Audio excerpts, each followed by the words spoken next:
ብዙም ሙከራ አድርጓል። እስከ መጨረሻውም አካባቢ ሰዓት እንደሚገኝ ነበር የምናውቀው። የሚያውቀውም ግን በአንዳንድ ከሴኪሪቲ ጋር በተገናኙ ችግሮች ምክንያት ጃልጣህ አብዲ ድርጅቱንና እርሱንም ወክለው እንዲናገሩ በውክልና ተሰጥቷቸዋል። ስለዚህ አሁን ይኸውና የንቅናቄውን ወይም የኦሮሞ ነጻነት ሰራዊትን ጦርነት እንዴት እንዲቆም፣ አገዛዝ እንዴት እንዲያበቃና ሰላም እንዴት እንዲመጣ እንደሚያስብ ያለውን ሀሳብና ምክረ ሀሳብ ያጋሩናል። 10 ደቂቃ አሉት ጃልጣህ አብዲ።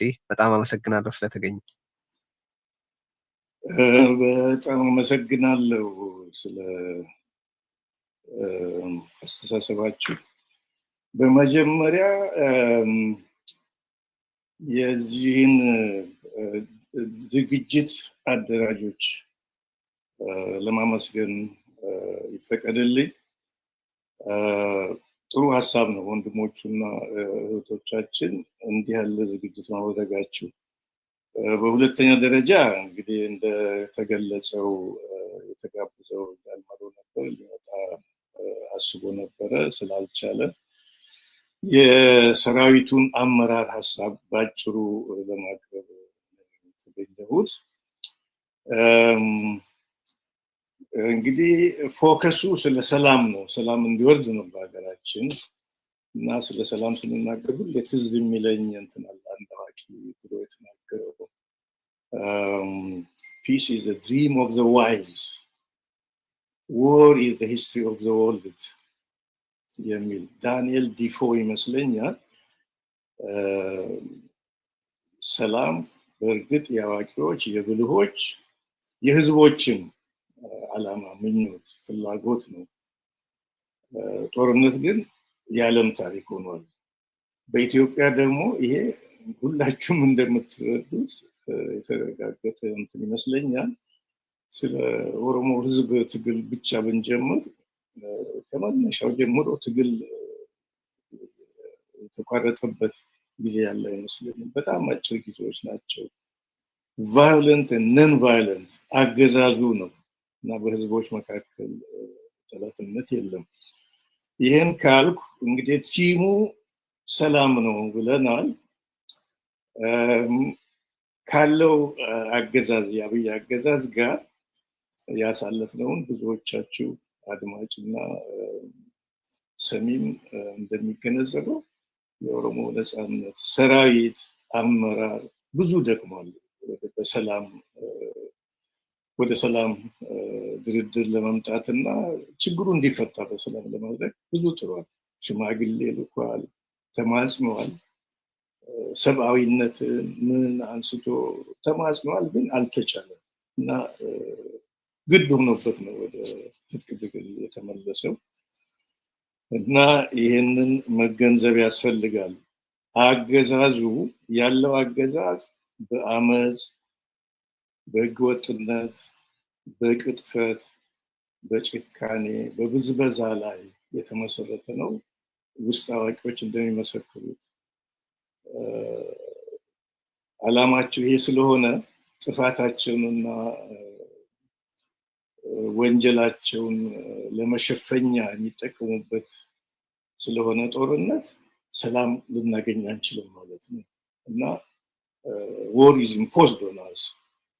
በሌሎችም አካባቢዎች ይሄው ነው የተደረገው። ስለ ትግሉ ስንናገር በሶስት ነጥቦች ባስቀምጥ እና የትግል ዘዴዎች በሶስት ደረጃ፣ አንደኛው ያው ግድ የሆነብን የትጥቅ ትግል ነው እና የትጥቅ ትግሉ አማራጭ ስለጠፋ ነው እና የተያዝነው ይቀጥላል። ሌላው የትግል አማራጭ ህዝባዊ አመጽ ነው። ጭቆና ሲበዛ ቀፎ እንደተነካንን ህዝብ መንቀሳቀሱ አይቀርም። ባለፈውም ጊዜ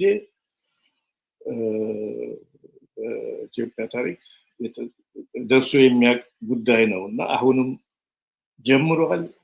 መቀጣጠሉ አይቀርም፣ መፋፋሙ አይቀርም እና የትጥቅ ትግል፣ ህዝባዊ አመጽ፣ በሰላማዊ መንገድ ደግሞ ትግሎችን ማራመድ፣ ለዲሞክራሲና ለነጻነት ለእኩልነት መታገል የሚፈልጉ ኃይሎች ካሉ እነሱም በአንድ በኩል ትግሉን ይቀጥላሉ። እነዚህ ትግሎች ሶስቱ የትግል ዘይቤዎች ተደጋጋፊ ናቸው እንጂ አንዱ ሌላውን የሚተካ አይመስለኝም። በቀላሉ ሲሆን ሰላማዊ ትግል ይመረጣል። የትጥቅ ትግል የሰው ነፍስ ያጠፋል፣ ንብረት ያወድማል። ቢቻል ቢቀር ጥሩ ነበር፣ ግን ኢምፖዝድ ሆኗል። ሁላችንም እንደምንመሰክረው እንግዲህ ሶስቱም የትግል ዘይቤዎች ተደጋጋፊ ናቸው፣ አንዱ ሌላውን አይተካም። በአሁኑ ጊዜ ደግሞ በአብዛኛው ስርዓቱ በጣም በጭካኔ የተሞላ ቫዮለንስ ስለሆነ ከትጥቅ ትግል ለመቆጠብ የሚቻል አይመስለኝም በማንኛውም ቦታ እና እንደምናየው በኦሮሚያ፣ በአማራ፣ በልዩ ቦታዎች የትጥቅ ትግል የተፋፋመ ነው ያለው። ትግራይም የካይንድ ኦፍ ኖ ፒስ ሁኔታ ነው ያለው እና እየቆሰቆሱ ነው ያሉት። በቫዮለንስ መኖር ስለለመዱ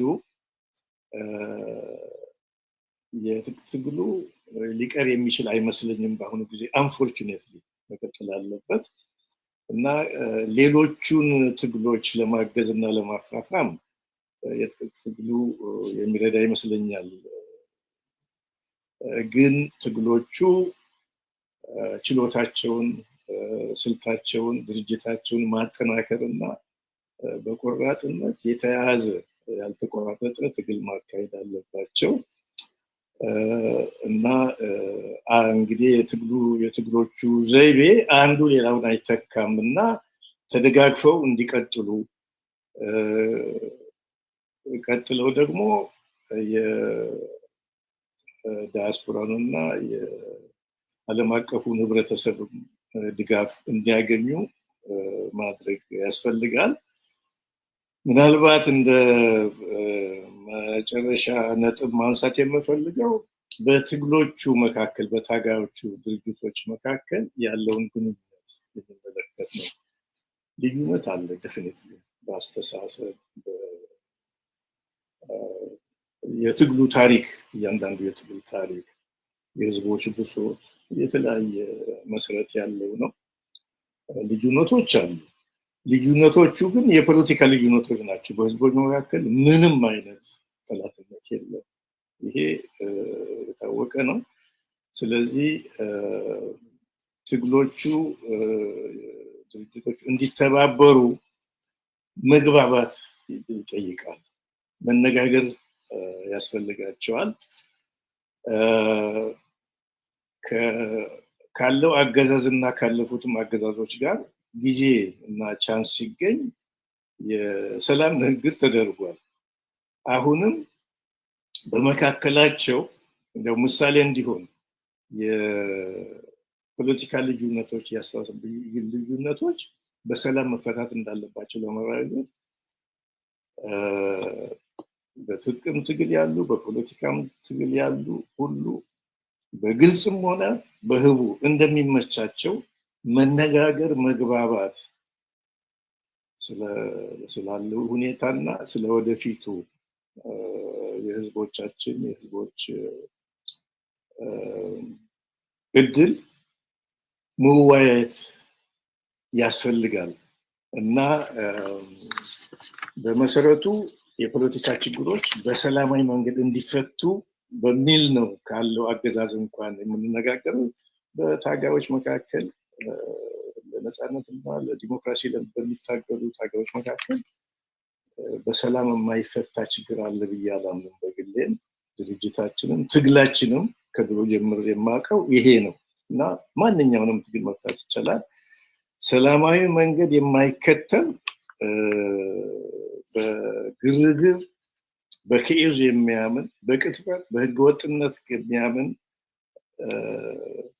በዚህ ቅጥፈት ለመኖር የቆረጠን ስርዓት ለማንበርከክ የዚህን አገዛዝ ዘይቤ ለማክተም ተቃዋሚ ድርጅቶች መግባባት፣ መመካከር፣ ስልቶቻቸውን፣ ትግሎቻቸውን ማስተባበር የግድ ነው። ልናልፈው የምንችለው ጉዳይ አይደለም። ገሚሱ በግልጽ ሊሆን ይችላል፣ ገሚሱ ህቡ በስውር ሊሆን ይችላል እና አማራጫችን መነጋገር፣ መወያየት፣ የጋራ እቅድ መንደፍ ነው ስለወደፊቱ እና የድርጅታችን የሰራዊታችን አመራር መልእክት ባጭሩ ይሄው ነው ለማለት ፈልጌ ነው። ስላዳመጣችሁኝ በጣም አመሰግናለሁ። በርቱ ለማለት ፈልጋለሁ።